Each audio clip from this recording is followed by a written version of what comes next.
What's up, guys? We got another unique project for you here today. It's something real special. Come on in and check it out.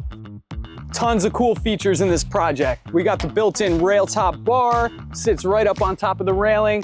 One of my favorite ways to connect the upper and the lower level patio is the rail top bar. Gorgeous stone kitchen over here, granite to match the rail top bar. We did this 36-inch built-in grill. We have a little storage, access doors below, garbage, as well as this gorgeous glass front refrigerator. And come on, I got the fireplace to match. And over here, we did the same stone to match the kitchen. We have a bluestone mantel and this gorgeous linear fire. And over here, best seat in the house, guys. And best part of the whole project, it's all covered by the louvered roof. We got fans to keep cool, heaters for the colder months.